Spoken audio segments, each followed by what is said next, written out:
orang yang melakukan perkara makruh tidak berdosa dia. Tapi orang yang meninggalkan makruh, jika meninggalkannya itu semata-mata untuk imtithalan li amrillah, semata-mata untuk mentaati perintah Allah, mentaati perintah Rasulullah SAW, maka dia akan mendapatkan pahala.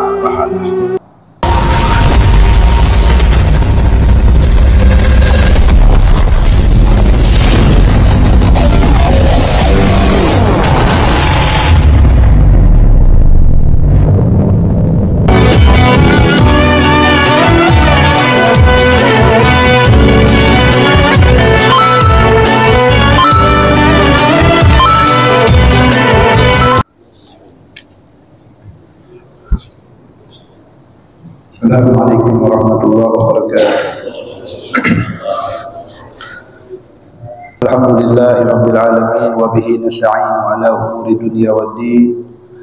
Wassalatu wassalamu ala asyrafil anbiya'i wal mursalin sayyidina wa habibina wa maulana Muhammadin wa ala alihi wa sahbihi ajma'in, amma ba'd. Nawaitu ta'alluma wa ta'lima wa naf'a wal intifa'a wa tadhakkura wa tadhkira wal hatha ala tamassuki bi kitabillah wa sunnati rasulillah wa tilalata ala al khair wa du'a ila al huda ibtigha'a wajhillah wa qurbihi wa mardatihi wa thawabih wa kama nawahu aslafuna salihun. Alhamdulillah, puja dan puji syukur marilah kita haturkan kehadirat Allah Subhanahu wa taala, yang mana Allah Subhanahu wa taala telah memberikan kita macam-macam nikmatnya, di antaranya nikmatul iman, nikmatul Islam, nikmatul sehat wal afiyah, dan juga nikmat Allah Subhanahu wa taala mengumpulkan kita di salah satu rumahnya, fi baitin min buyutillah, di Masjid Jami' Nurul Falah. Mudah-mudahan duduk kita di sini, amal ibadah yang kita lakukan di masjid ini, salat kita, zikir kita, tilawah kita, i'tikaf kita diterima oleh Allah Subhanahu wa taala, diridhai oleh Allah Subhanahu wa taala, dan juga mudah-mudahan dosa-dosa kita diampuni oleh Allah Subhanahu wa taala, derajat kita diangkat oleh Allah Subhanahu wa taala, hajat-hajat kita diijabah oleh Allah Subhanahu wa taala, segala urusan-urusan kita dimudahkan oleh Allah Subhanahu wa taala, dan juga mudah-mudahan Allah Subhanahu wa taala memberikan kita ilmu yang bermanfaat. Amin ya rabbal alamin. Alhamdulillah, di waktu dan juga di tempat yang penuh barakah ini, marilah sedikit kita akan meneruskan pelajaran kita di kitab Syafaatul Zubat. Sekarang kita memasuki tentang makruhatus shalah. Ya, makruhnya ya salat. Bismillahirrahmanirrahim. Qala an-nazim al-Imam Ibnu Ruslan rahimahullah rahmatal abrar wa nafa'ana Allah bihi wa bi ulumihi fi darin amin dzal. Wa haramil ka'bati lal ihrami wa tukrahu salatu fil hamami. Namaslahin wa matanin wa makbarah manubisat wa turukin wa majzarah nasihatin kahakinin wa haziki wa inda ma'kulin sholatu taiki. Sekarang kita memasuki makruhatus shalah. Kita tahu makruh itu adalah, ya, dalam Jumat dikatakan wa fa'ilul makruhi lam yu'adzabi bal in yakuffa limtithalin yusabi. Wa fa'ilul makruhi, dan orang yang mengerjakan perkara makruh lam yu'adzabi, tidak diazab atau tidak berdosa. Bal akan tetapi in yakuffa, kalau dia itu menahan, limtithalin, semata-mata untuk mentaati perintah Allah, perintah syariat, perintah Rasulullah, yusabi, maka akan mendapatkan pahala, diberi pahala. Jadi orang yang melakukan perkara makruh tidak berdosa dia. Tapi orang yang meninggalkan makruh, jika meninggalkannya itu semata-mata untuk imtithalan li amrillah, semata-mata untuk mentaati perintah Allah,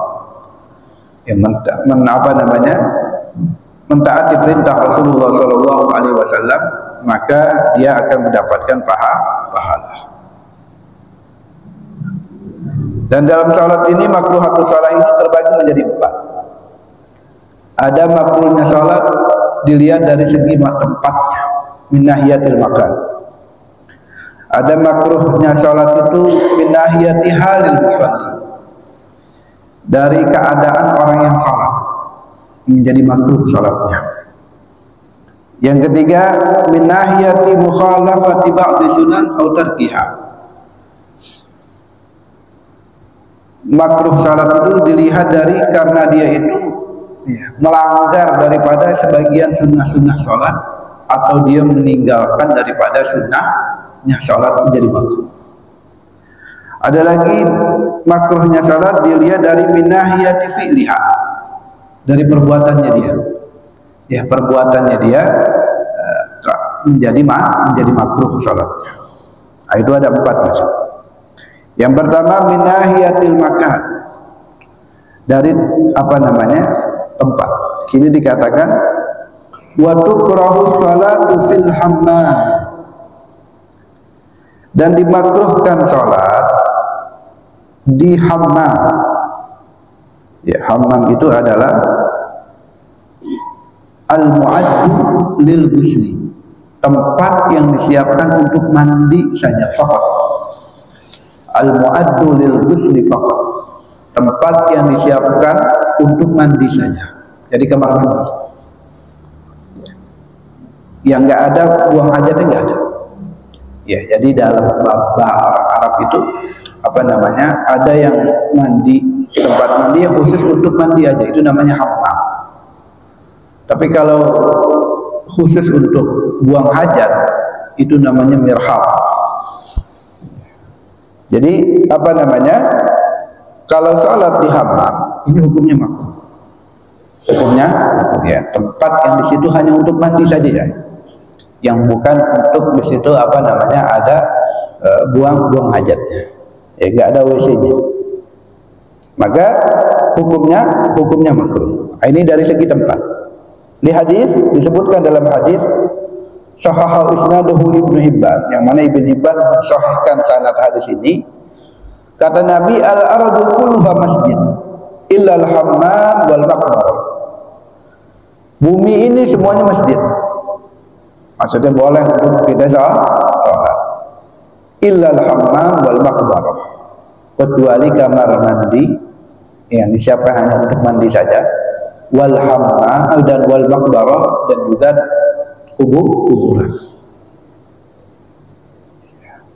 Ini larangan di sini bukan berarti haram, tapi makruh.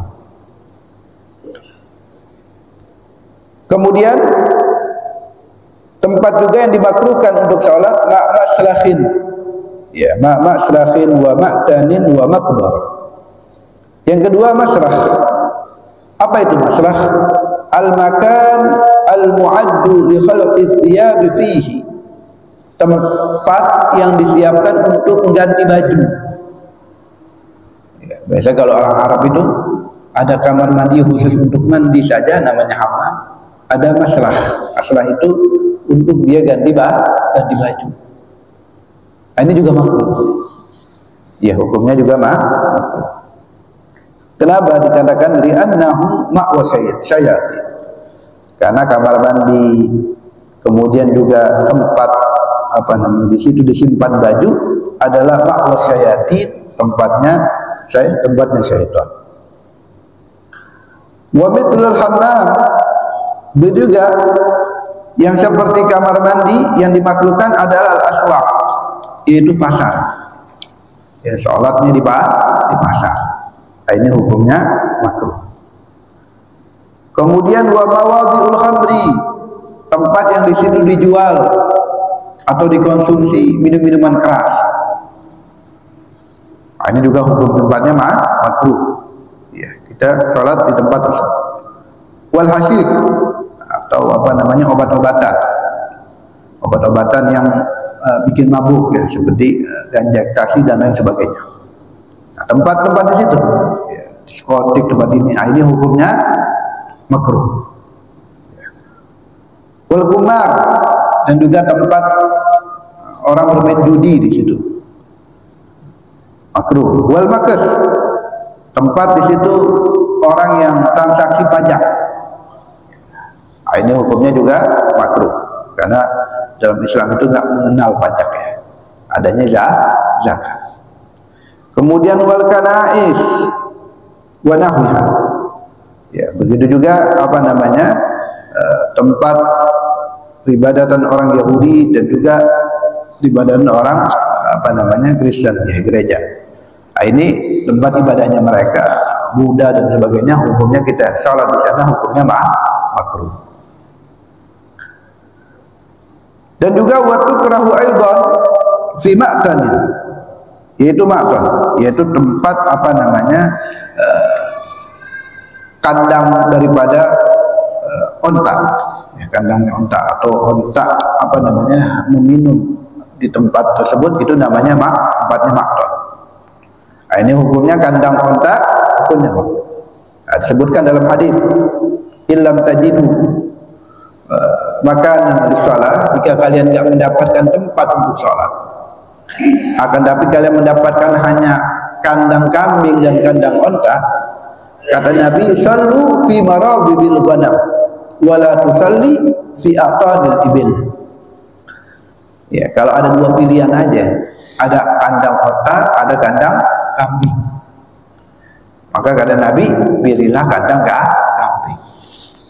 Jangan sholatlah kalian di kandang kambing, jangan kalian sholat di kandang onta.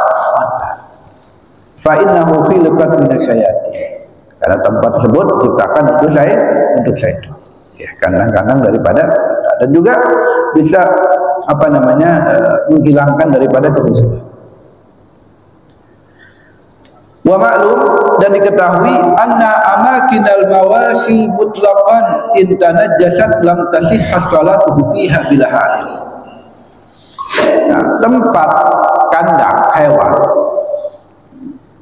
ini kalau najis tidak sah sholatnya kalau kita sholatnya tanpa menghalang, tak pakai sejadah contohnya, langsung sholat aja di kandang tersebut, sedangkan banyak kotoran-kotoran hewan di situ. Nah, ini hukumnya tidak sah sholatnya. Wa tasihu bil ha'il ma'al karahah, dan sah sholatnya kalau dia ada penghalangnya, tapi makruh.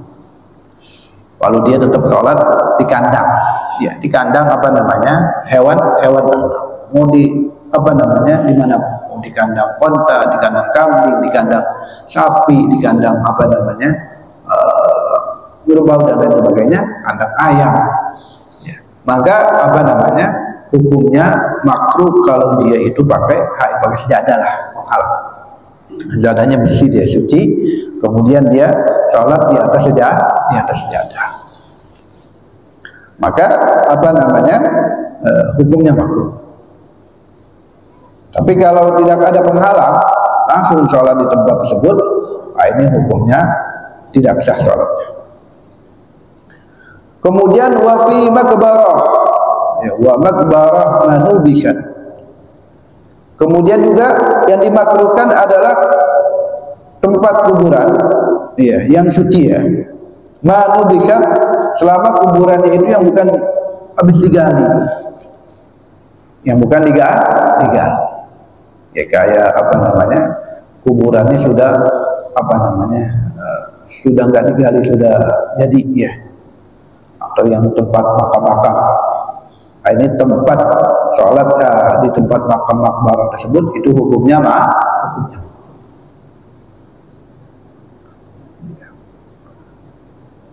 Tapi kalau digali ya berarti bisa najis itu, karena apa namanya nggak boleh ya kalau masih berbentuk tanah, apalagi habis tanah tersebut digali dari kuburan. Linahihi sallallahu alaihi wasallam, Nabi sallallahu alaihi wasallam melarang anis sholat bisa ba'ati mawatin. Nabi sallallahu alaihi wasallam melarang sholat di 7 tempat. Nah, ini masih makan, masih tempat ya. Fil mazbalah, ya di tempat sampah. Wal majzarah, tempat apa namanya untuk penyembelihan hewan, jagal. Wal maqbarah, kuburan. Wa qari'atut thariq, ya di tengah jalan. Wa fil hammam, di kamar mandi. Wa fi ma'atinil ibil, di kandang onta. Wa fawqa baitillahil atiq, dan di satah, ya di atas daripada Baitullah Ka'bah. Nah, satahnya bagian atas. Nah, ini hukumnya apa namanya makruh ya. 7 tempat dikerjakan di tempat tersebut. Amal maqbarah al manbusa, adapun tempat kuburan yang di situ habis digali, ya, fala tasihhu salatu fiha, maka tidak sah salatnya, ya, di tempat kuburan tersebut bi ghairi ha'il, ya, kalau tanpa penghalang. Ya, dia sholat langsung apa namanya di situ tanpa pakai sejadah. Ya, kita hitungan penghalang sejadah dah. Tanpa sejadah. Nah, ini maka apa namanya tidak sah sholatnya. Ini sama seperti di kandang. Wa ma'ahu bukrah. Tapi kalau pakai sejadah, pakai penghalang, ini makruh. Ya, hukumnya makruh. Karena ada najisnya. Nah, kalau galian yang sudah digali bisa najis. Kemudian wa fi turukin, nah, di jalan-jalan kayak tadi yang disebutkan oleh Nabi Shallallahu Alaihi Wasallam, ya di tengah jalan. Wa majzarah, nah, di tempat maudi'udzabil hayawan, tempat penyembelihan hewan. Nah, yang disebutkan tadi oleh Nabi Shallallahu Alaihi Wasallam. Wa fil mazbalah, wa fil wadi alladzi nama fihi Shallallahu Alaihi Wasallam. Iya, di lembah. Ya, lembah yang kalau apa namanya antara 2 bukit, yaitu namanya lembah. Yang mana Nabi Shallallahu Alaihi Wasallam dulu pernah tinggal di lembah, ya, lembah Abu Thalib. Ya, Syi'ib Abu Thalib. Nah, ini kalau apa namanya kita sholat di lembah tersebut, ya, ini hukumnya makruh.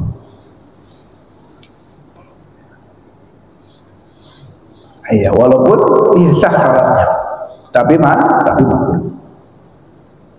Nah, ini apa namanya kalau dilihat dari apa namanya tempat, ya, banyak sekali tadi itu, ya, makruh. Di kamar mandi yang disiapkan untuk apa namanya mandi saja. Kemudian masalah tempat untuk memakai baju. Kemudian di pasar. Kemudian tempat di situ orang yang suka minum-minuman keras, atau juga mabuk-mabukan, atau juga berjudi, atau tempat pajak, ya, atau apa namanya tempat ibadah agama lain. Kemudian kandang hewan, baik kambing, ya, kambing. Kalau nggak ada, kata Nabi, illam tajidu, kalau kalian nggak mendapati kecuali hanya 2 tempat aja, apa namanya kandang kambing sama kandang unta, maka pilihnya kandang kambing. Kenapa? Karena nggak pilih kandang unta, karena kandang unta tempatnya syaitan, kata Nabi Shallallahu Alaihi Wasallam. Maka apa namanya, tapi kalau ada selain daripada itu, ya, selain daripada itu, ya, kalau apa namanya ada ruangan, ada kandang kambing, ya jangan di kandang kambing, tempat di ruang. Kemudian ya, dimakruhkan juga, ya, dari segi keadaan orang sholat tersebut. Yang menjadi makruh dia sholatnya karena keadaannya dia. Di sini dikatakan maksihatin kahakinin wahaziki wa inda makulin sholatut taiki. Ya. Makruh sholat, ya, seperti kahakinin, orang yang menahan buang air kecil. Nah, ini udah masuk waktu sholat, kemudian dia pengen air kecil, udah wudhu. Karena udah mau qomat atau qomat, kemudian udah dia sholat aja, dia nahan kencing. Nah, ini hukumnya makruh. Kencing dulu, ya, kencing dulu. Kalau terlambat sholat 2 rakaat, ya nggak masalah. Apa namanya, sekalipun dari sholat dari jamaah. Nah, ini termasuk rukhsah. Ya, termasuk rukhsah. Kalau dia meninggalkan jamaah disebabkan karena lapar atau dikarenakan buang hajat, nah, ini termasuk rukhsah, termasuk uzur. Kemudian wahadzikir, Dan orang yang menahan buang angin, pengen apa namanya, pengen buang angin ditahan, nah, ini makruh. Ya, kecuali udah tengah-tengah sholat, ya. Tengah-tengah sholat kalau bisa tahan ya tahan dulu. Apalagi kalau kurang masih 1 rakaat, tahan 1 rakaat lagi. Pengen buang angin ya tahan. Yang berbeda kalau sebelum masuk waktu sholat, sebelum dia mengerjakan sholat, ya udah pengen buang angin ya buang aja angin. Kemudian wahakibin, orang yang menahan buang air besar. Wahaqimin, nah, hakimin ini menahan kencing dan juga menahan buang air besar. Ya, nahan apa namanya, kencing dan nahan berak. Fayusahabu, maka disunahkan an yufarrig nafsahu min dzalik in ittasa'al waqt wa in fatatil jamaah. Disunahkan untuk ya, pengosongan itu semua. Iya, pengen kencing dulu. Ya, pengen apa namanya, pengen buang hajat dulu, buang hajat. Ini kalau waktunya panjang ya. Berbeda kalau sudah waktunya pengen habis waktu dulu. Ya udah sholat dulu. Kalau ada buang air kecil, yang ada habis dulu. Nah, ini beda hal lagi. Nah, ini disyaratkan ini tasa'al waqt kalau waktunya masih panjang. Wa in fatatil jamaah, sekalipun ketinggalan jamaah. Ya, kalau ane buang hajat, ane nggak dapetin jamaah, sekalipun itu. Ya, sekalipun itu, tetap kita buang hajat dong, buang hajat. Kemudian wa inda ma'kulin salatu ta'iki. Dan juga makruh salat ketika dia ingin makan atau minum kalau sudah siap makanan minumannya. Apalagi dia itu sudah sangat lapar, makan dulu. Ya, disebutkan dalam hadis la salata bihadrati ta'am wala huwa yudafi'ul akhbathan. Kata Nabi, tidak sempurna salat seseorang, ya makruh di sini kalau sudah tidak ada yang namanya makanan, makan dulu. Wala huwa yudafi'ul akhbathan. Jadi yang sempurna seseorang kalau dia itu menahan akhbathan, yaitu buang air kecil dan buang air besar, ya ditahan. Ya, tidak sempurna salat, maksudnya menjadi makruh. Ya kalau apa namanya sudah waktunya makan ya makan dulu, apalagi sudah dia lapar. Kata Nabi, qaddimil isya alal asya, qaddimil asya alal isya.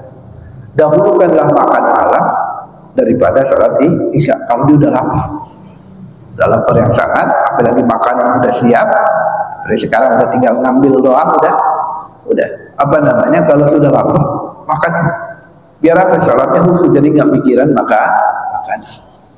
Ya, kalau orang yang sangat lapar. Dan juga makruh dalam keadaan ghadban, dalam keadaan dia marah, ya dia marah, ya apa namanya, ini hilang dulu marahnya. Sudah turun, baru dia sholat. Kemudian wanaksan, dalam keadaan sangat ngantuk, tidur dulu. Tidur. Kecuali apa namanya, kalau dia tidur bisa bablas katanya. Nah, ini lain hal. Ya, contohnya subuh dia bangun ngantuk ini. Nah, ini kan makruh sholat, itu nggak ada alasan. Apa namanya? Karena kalau dia tidur bisa ya, berbeda kalau dia di siang hari. Biasanya kalau siang itu kan tidurnya nggak lama, 1 jam lah. Udah tidur siang atau apa namanya 1 jam setengah. Ya udah masuk waktu zuhur jam 12, ngantuk. Ya udah tidur dulu. Nanti sudah bangun 1 jam kemudian baru dia sholat. Kemudian wasadal. Ya, sadal apa namanya? Ini rida ya, apa namanya? Selendangnya dia itu panjang.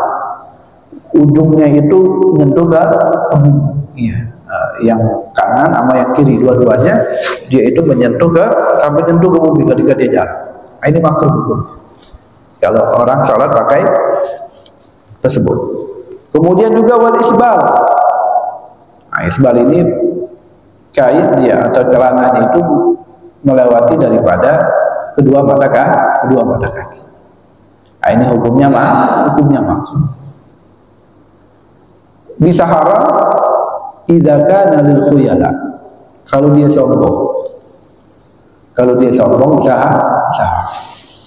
Ya, kata Nabi Shallallahu Alaihi Wasallam, ya, finnar manjar izarahu bikhuyana, akan masuk neraka orang yang menurunkan sarungnya itu, pakaiannya itu di bawah mata kaki, lirkhuyana, kalau dia sombong. Jika Nabi kalau dia sombong. Tapi kalau dia nggak sombong, ya, namun dia pakainya lebih aja di bawah mata kaki, ini maksud hukumnya hukumnya. Tapi kalau sombong, ya hukumnya haram. Ya. Ada 3 golongan ya, yang Allah nggak akan pandang nanti di hari kiamat, walau zaki, dan Allah nggak akan bersihkan mereka. Ini salah satunya itu al-musbil, orang yang memanjangkan pakaiannya itu sampai di bawah mata kaki, tapi karena sombong. Ini kemudian yang ketiga, yaitu makruhat minahiyati mukhalafati ba'di sunnah. Makruh-makruhnya sholat karena dia itu melanggar daripada sebagian sunnah atau meninggalkan sunnah. Contohnya al-israr wal jahru fi ghairi mawdi'iha. Dia tidak mengeraskan suara bukan pada tempatnya. Ya, contohnya salat zuhur dan asar itu kan disunahkan sir, nggak diangkat suaranya, tapi diangkat dia suaranya. Bismillahirrahmanirrahim, alhamdulillahirabbil alamin. Nah, ini makruh. Atau jahar, mengangkat suaranya bukan pada tempatnya. Nah, ini di waktu zuhur ya, tadi waktu zuhur asar. Nah, waktu isya dan maghrib dan subuh, ini dia nggak diangkat suaranya, dipelan. Seperti salat zuhur, seperti salat asar. Nah, ini hukumnya. Kemudian italatu tasahul awal wa du'a ba'dah, memanjangkan bacaan tasahud awal. Kan asyhadu an la ilaha illallah Allahumma shalli ala Muhammad, langsung dia baca salawat Ibrahimiyah, habis itu dia baca doanya. Ini cukup salawat saja ya, walaupun sebagian ulama yang ditambahkan wa ali. Bahkan ulama lagi mengatakan yang muktamad udah Allah selawat aja, nggak perlu pakai selawat kepada keluarga Nabi Muhammad. Allahumma sholli ala Muhammad, asbah. Kemudian tarku takbiratul intiqalat, dia meninggalkan takbir perpindahan satu rukun ke rukun yang lain, dari qiyam ke ruku. Allahu akbar, itu namanya takbir intiqalat. Sami Allahu liman hamidah, dia enggak mengucapkan takbir. Ya, langsung aja dia ruku, langsung aja dia iktidal, langsung aja dia. Nah, ini makruh. Kenapa? Karena dia meninggalkan sunnah. Bahkan pendapat Imam Ibn Hajar, pendapat Imam Ahmad bin Hanbal ini wajib takbir intiqalat. Kemudian ada musudud alal anaf, ketika sujud hidungnya enggak kena. Ya, ketika sujud hidungnya enggak kena. Jidatnya doang. Nah, yang wajib kan duduk. Ya, jidat, telapak tangan, 2 lutut, dan kemudian jari yang dalam, 2 jari kaki yang bagian yang dalam. Nah, ini yang wajib duduk. Kalau hidung ini sunnah. Meninggalkan kalau sujud tapi hidungnya nggak kena, ini makruh. Kenapa? Karena dia meninggalkan daripada sunnah. Ya, kemudian dia berukal ba'ir. Dia turun dari iktidal ke sujud seperti onta. Ya, lututnya dulu, tangannya dulu. Ya, tangannya dulu. Ya, harus lututnya dulu, baru tak. Kemudian yang makruhnya bagian yang keempat, binahiyati fi'liha. Lihat dari segi pekerjaannya dia, perbuatannya dia. Contohnya kafu sya'rihi wa thawbi. Ketika sholat dia memegang rambutnya, pegang rambutnya, atau bajunya dipegang. Ketika sholat, nah, ini Kemudian daful basar ila sama, melihat ke langit, matanya melihat ke langit. Padahal disunahkan ila mau diisi ke tempat sujud. Nah, ini makruh hukumnya kalau dia melihat ke langit. Kemudian al-basbu fi ghairil masjid an yaminihi au gubalati, dia meludah Ini selain masjid ya. Kalau di masjid nggak boleh. Kalau sholat di masjid nggak boleh. Kalau dia sholat kemudian dia pengen meludah mulutnya. Kalau dia sholat di rumah atau bukan di masjid dah contohnya, ini ludah aja. Tapi ngeludahnya itu jangan di kanan atau jangan di depan. Ludahnya di sebelah kiri. Ya, karena tempat kanan ini tempatnya syaitan. Ya, tempatnya malaikat. Kalau kiri baru tempatnya syaitan, syaitan korin namanya. Apa namanya? Kalau depan tempatnya kiblat. Harus apa namanya?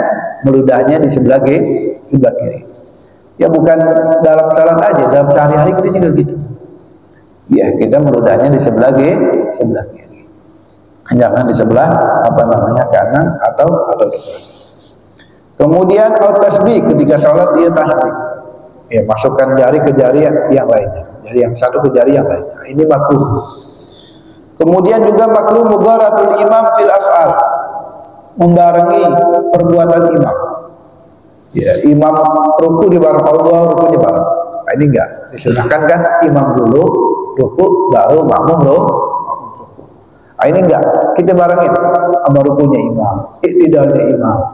Iya. Apa namanya? Sujudnya imam.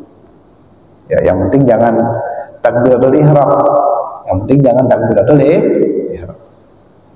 Kemudian furqatul asabi. Ya, membunyikan apa namanya tangan. Ketika sholat dibunyi tangan, cetak-cetakan ada ini. Ini hukumnya hukumnya. Itu 4 apa namanya? Keadaan makruh apa namanya ketika kita sholat. Kita jaga ini. Ya, jangan sampai kita melakukan daripada perkara-perkara yang makruh. Kalau bisa kita jaga yang namanya sunnah-sunnahnya dan juga adab-adabnya dalam sholat. Memang apa namanya pertama kali nggak apa-apa makruh gitu. Ya, kalau dipelein makruh. Ya lama-lama bisa merembet. Ya, menyepelekan yang haram. Ya lama-lama bisa meninggalkan sholat. Nah, dari awal jangan sampai kita melakukan yang makruh. Ya, bukan yang wajib aja, yang sunnah kita jaga. Yang adab kita jaga, adab-adabnya sholat, sunnah-sunnah sholat kita jaga. Apalagi yang wajib. Apalagi yang wajib. Ya, tapi kalau kita nyepelein sunnah, nah itu merembet itu. Akan apa namanya? Kita akan menyepelekan, meninggalkan yang namanya yang wajib. Ya. Karena as-saghirah tajurul kabirah, kata ulama. Dosa yang kecil bisa menarik dia untuk melakukan dosa yang besar. Nyepelein adab, dia akan meninggalkan sunnah. Menyepelekan sunnah, dia suatu saat akan meninggalkan yang wajib. Melakukan dosa kecil bisa merembet akan melakukan dosa besar. Makanya yang kita jaga jangan apa namanya menyepelekan perkara yang kecil sekalipun itu wallahu a'lam. Ya, mudah-mudahan yang sedikit ini insyaallah bermanfaat. Amin ya rabbal alladzina amanu wa tatma'innu qulubuhum bi dzikrillah ala bi dzikrillah tatma'innul qulub fa'lam annahu la ilaha illallah la ilaha illallah la ilaha illallah Muhammadur Rasulullah sallallahu alaihi wasallam. Kalimatu hakaliha nahya wa aliha namut wa aliha nubazil insyaallah ta'ala minal aminin bi rahmatika ya arhamar rahimin ya rabbana adarafna bi annana qadarafna wa annana ala ladha asrafna fatub alaina taubatan taghsilu kulla hawna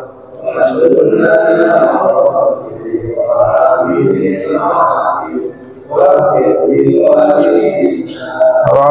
wa mauludina wal ahli wal ikhwani wa sairil khillani wa kulli dhi mahabba audiratin wal muslimina jama'a mina rabbi asma fadlan wajudan manna la biktisabi minna bil mustafa rasuli nahda bi kulli suli salla wa sallam rabbi alaihi adal habbi wa alihi idadatu siswabi walhamdulillah fil badi wa tanahi hamdan katsiran daim mahabbatin nasaim ila hadratin nabi Muhammadin sallallahu alaihi wasallam sirri asraril Fatihah.